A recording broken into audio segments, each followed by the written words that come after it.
What is up, you guys? Welcome back to the channel and another video. It's been a little bit since I put anything out, but today we're back working on the E30. It's been a minute since this car's been touched. As you can see how dirty the thing is. But we're finally in our new shop. I'm splitting with a couple buddies. So we got Cade and his 2 Series. I've done a video on that car before. And then Treats on the Street, Gavin, and his E36 will be right here. And then I'm over here in the back corner. Having a heater in Utah is really important in the winter, so we finally have a big heater, and it should stay nice and toasty in here while you work, and it's about 30 degrees outside, so it's a lot better in here than it is out there.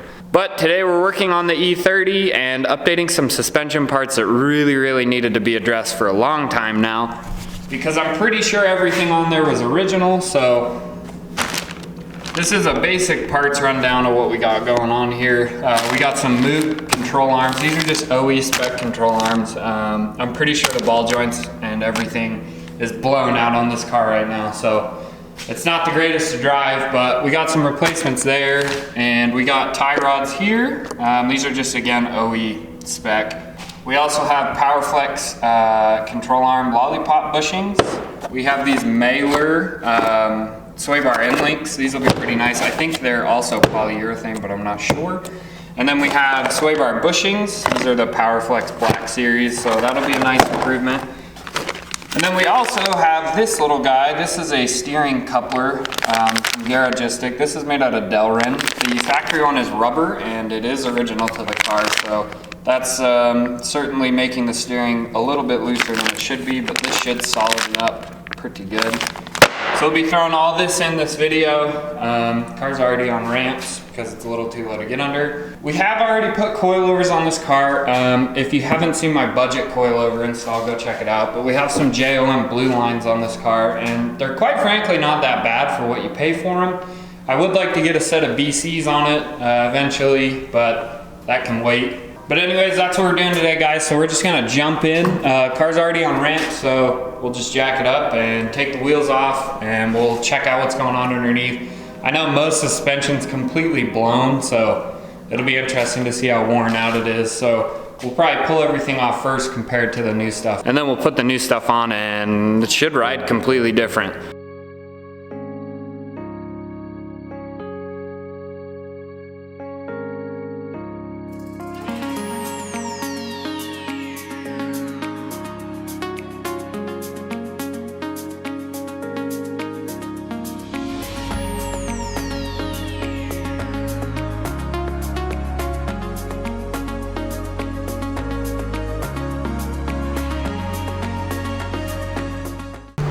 All right, we got the wheel off, car is jacked up, we're good to go.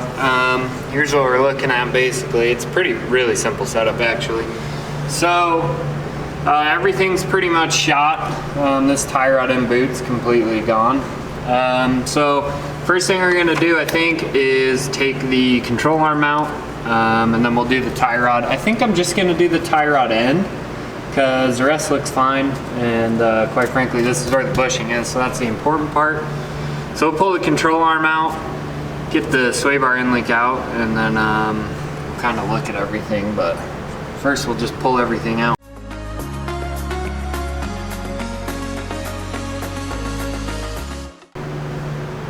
Alright, we actually went and did the tie rod first. This was incredibly stuck, but as you can see the boot is split completely in half.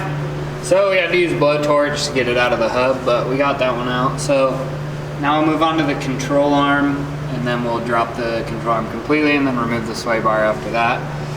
It was a 17 millimeter for the tie rod end, and then it was a 19 for the control arm. So we'll just go ahead and pull the rest of the control arm out.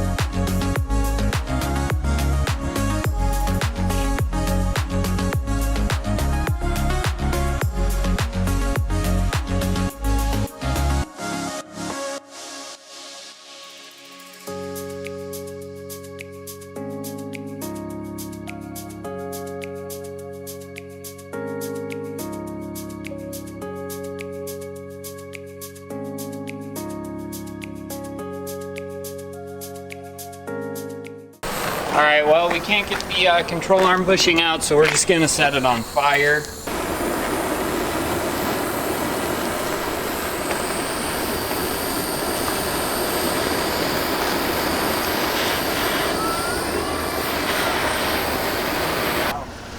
A 3. Alright guys, well we got the control arms completely out, we got the tie rods off, everything's disconnected from the hub pretty much, sway bar's out too, all the bushings are incredibly worn, pretty much every boot that I have is also splitting and there's none on the tie rods on that side. So we're gonna get these tie rods off. I don't know if I'm gonna do the inner tie rod just because it looks fine. So we'll probably just do the outer tie rods and then the new control arms with the bushings, and then we'll start on the steering mods. So let's just start with getting these off. Alright guys, we got the tie rods out of the car finally. They're pretty beat up. This one, the boot's completely missing. They're just kind of worn out. I doubt they're the originals, but they've definitely been on the car for a very, very long time, and they definitely need to be replaced. And I couldn't get the outer tie rod to separate from the inner, and it was easier to get the inner tie rod off, so we're just gonna replace the whole assembly because I had it anyways. But the only thing I basically did was I matched them up to get them kind of as close as I could. But, you know, obviously you're gonna wanna get in alignment after this, but this will at least help it drive pretty straight. And then there's these holders for the boots. So I took the boots off both of them and we just swapped them over to the new tie rods and adjusted the length a little bit. And now we're gonna put them in. I'm gonna put a little thread locker on those so it doesn't go anywhere. And then we'll put the boots on before we put them back in the car. And then we should be good to go on the control, or the tie rods. So that's the rack right there. They spun out pretty easy with an adjustable wrench. So we'll get both those done. And then probably move on to the control arms. Those are also out, but I'll cover those. And we actually go and put the new ones in. And don't forget this washer. It has a little lock on it, like a locking key it seems or something. But don't forget that. So we're gonna put the new tie rods in on both sides, hook them to the hub, and then we will begin on the control arm side of things. And the steering mod and then the sway bar finally will be last, and we'll be good to go.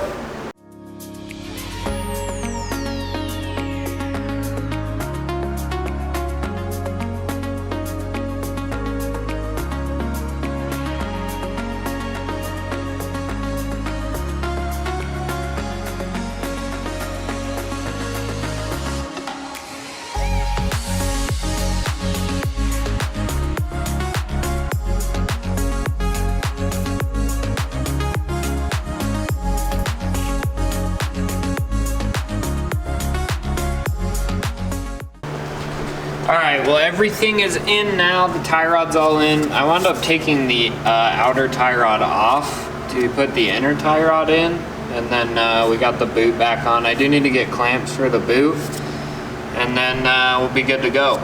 So let's move to the other side and then we'll do the control arms. Alright guys, now we're under the car right now, and right behind your subframe right here is your little steering linkage. So we're gonna pull this out next, and then this rubber bushing right there is what we're gonna be replacing with that Delrin option.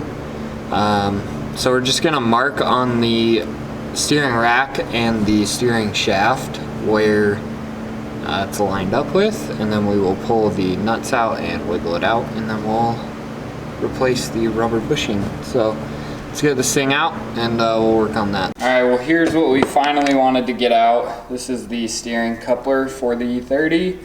Pretty easy to get out. There's two bolts. These are 13 millimeters. You're gonna pull them out both sides. And then I just used WD-40. And I also pulled the rack. The steering rack came out a little bit just to make it easier. And it came out pretty easy, so we pulled that out. This is the bushing we're gonna be replacing. It's really not in bad shape, to be honest, but the solid one will make a big difference. And then we finally got the other bushing out of the lollipop. So we're gonna clean these up a little bit, and then we'll press these PowerFlex bushings in. And then we'll reassemble the whole thing and take it for a drive and see how it goes. But we're gonna need to cut these rivets out first. So we're gonna need to angle grind all the rivets out, and then we might have to drill holes to make these bigger, but we'll see. So let's start with cutting these out first.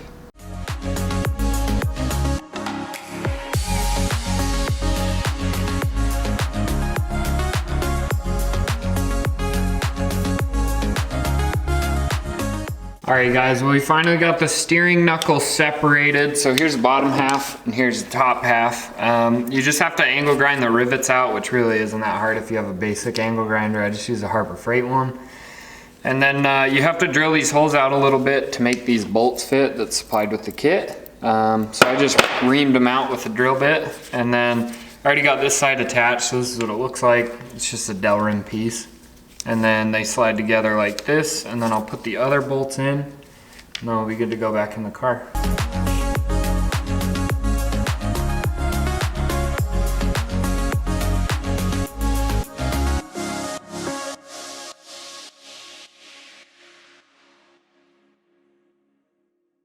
All right, so here's our finished piece all together. Make sure you tighten those super tight because you do not want this coming apart.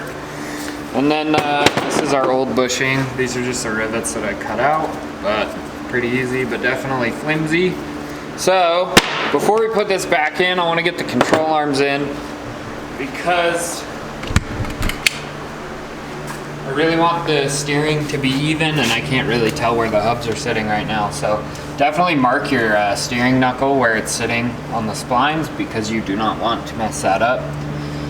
But I didn't mark the bottom half on accident, so we're gonna put the new control arms in and then we'll reinstall that before we put the sway bar in.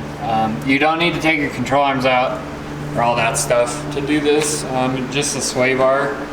So let's go ahead and push these PowerFlex bushings into our lollipop. I'd also recommend just buying these without bushings new because getting them out is not worth the time. So these only go on a specific way. So this part sits towards the body, and then you basically want this lip facing the front of the car so that the control arm can't push the bushing out. So we're just gonna press these in real quick. They should go in with a hammer, and then we'll put the control arms on and put everything back together.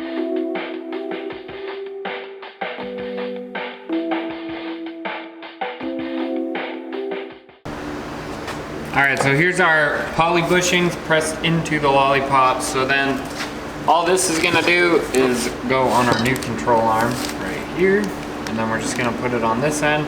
Make sure you put the right lollipop on for the right side. These are labeled, so this is the right side control arm. And then the left, so we're gonna put grease in the middle, and then so it doesn't squeak or anything, and it's easier to get on. And then we'll install them in the car.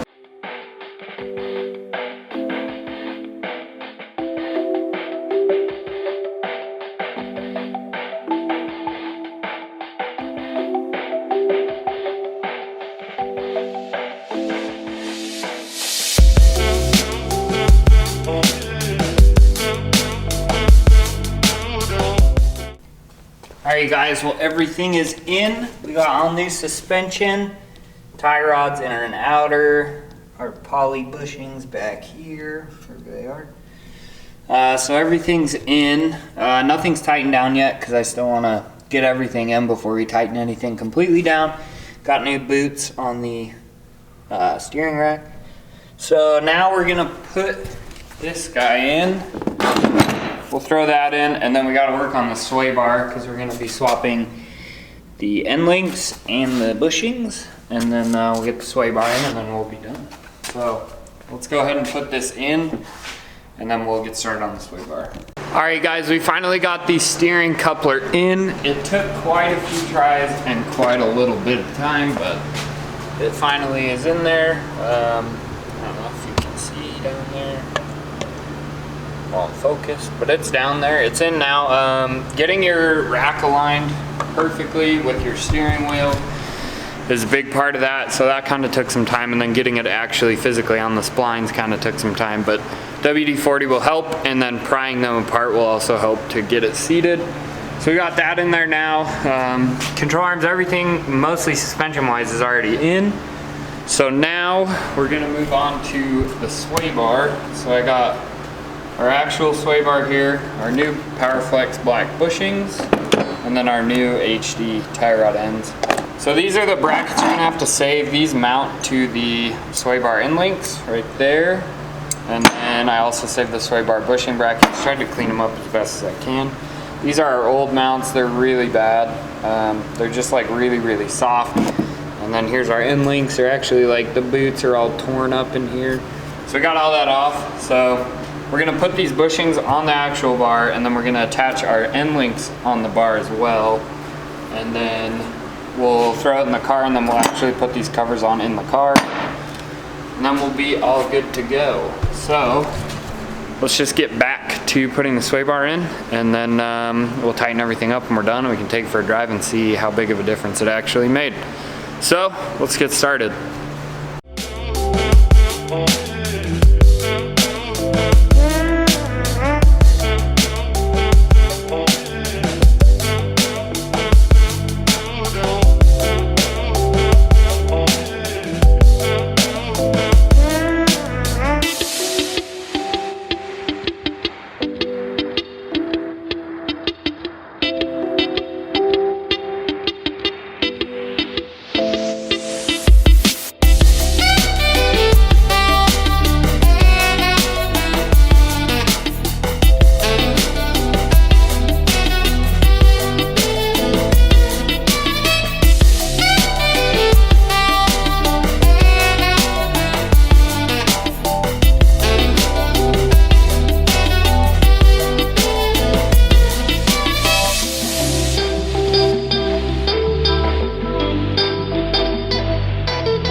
Alright guys, we finally got these sway bar bushings in. It took way longer than I want to admit, but there's big pain when you're putting these in because this bracket basically has a tab on the back that has to fit into the subframe, and then you have to get this bolt through the front.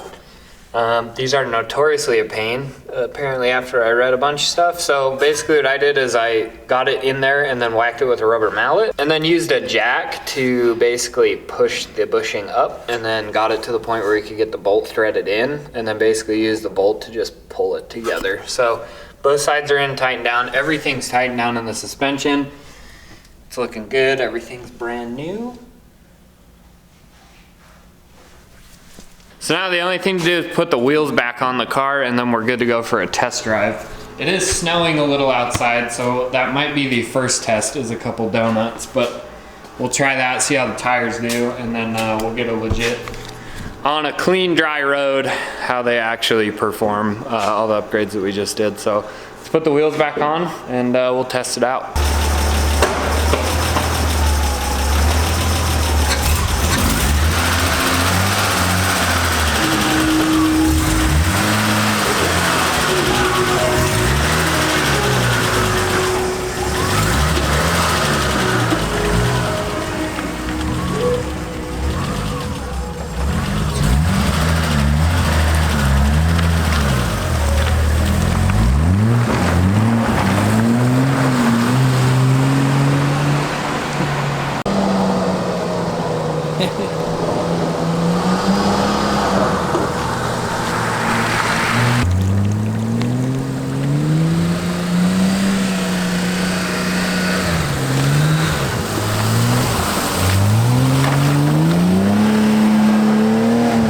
Alright guys, we're finally in the E30 after we put everything together, and it drives pretty good. Everything's definitely tighter in the front end. The alignment definitely needs to be fixed. I kind of screwed that up, so the wheel's a little lopsided, but as far as like handling and hitting bumps, everything feels 20 times better. Especially after getting rid of that 30-year-old suspension component. So overall, I'd say it's a pretty good success. Definitely need to get an alignment soon so I don't ruin the tires. Also gonna need new coilovers soon, because I think that's the last part that I need, is some better coilovers than the $200 ones we put in. Alright guys, the car is completely done. It drives pretty good, not gonna lie. Definitely needs an alignment. There's a little weird pulling from side to side, but we did replace everything under there, so that was to be expected. But overall, I'm really happy with how it turned out. Car handles amazing now. You can't really tell, but it's tracking a little weird. So just need an alignment and it should handle perfectly. And then we get the rear end done. That will make a huge difference as well. So anyways, you guys, hopefully you enjoyed that video. Definitely replace all that if you have an E30 because it's most likely original unless you've replaced it before. But this was not replaced, so I'm really glad that I did it now. Car's phenomenally better. So hopefully you guys enjoyed that video. Let me know, leave a like. Don't forget to subscribe. And the next video we got going on this car, I'm super excited for. So stay tuned for that, and I will see you guys on the next one.